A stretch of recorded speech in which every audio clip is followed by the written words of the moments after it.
السلام علیکم پیارے بچوں، آج ہماری کہانی کا نام ہے لٹل مرمیڈ۔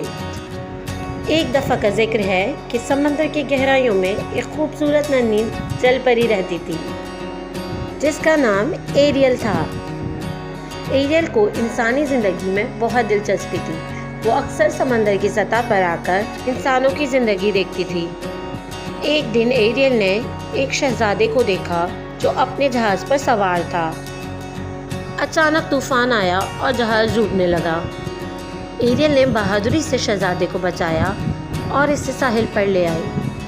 جب شہزادہ ہوش میں آیا تو ایریل غائب ہو چکی تھی، مگر شہزادہ اس کی خوبصورتی اور نرمی کو نہیں بھول سکا۔ ایریل شہزادے سے محبت کرنے لگی اور انسان بننے کی خواہش کرنے لگی۔ اس کے لیے اس نے سمندری جادوگرنی سے مدد مانگی۔ جادوگرنی نے ایریل سے اس کی آواز کے بدلے انسان بنانے کا وعدہ کیا۔ ایریل نے شرط قبول کر لی اور انسان بن گئی، مگر اس کی آواز چھن گئی۔ ایریل شہزادے کے پاس پہنچی مگر اس سے بات نہ کر سکی۔ شہزادہ اس سے پسند کرتا تھا، لیکن وہ کسی اور لڑکی کی تلاش میں تھا جو اسے سمندر سے بچا کر لائی تھی۔ ایک دن آخرکار شہزادہ اسے پہچان گیا اور جادوگرنی کی چالاکیوں کو توڑ کر اس کا جادو ختم کر دیا۔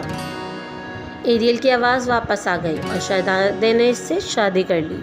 اس طرح ایریل کی خواہش پوری ہو گئی اور وہ انسانوں کی طرح زندگی گزارنے لگی۔ اس کہانی سے ہمیں یہ سبق ملتا ہے بچوں کہ سچی محبت اور قربانی ہمیشہ رنگ لاتی ہے۔ مشکلات کا سامنا کرتے ہوئے بھی خوابوں کی تکمیل ممکن ہے۔ تو بچوں، آج کی کہانی پسند آئی ہو تو لائک، سبسکرائب، شیئر کرنا مت بھولیے گا اور کل تک ہماری نئی کہانی کا انتظار کیجیے گا۔ اللہ حافظ۔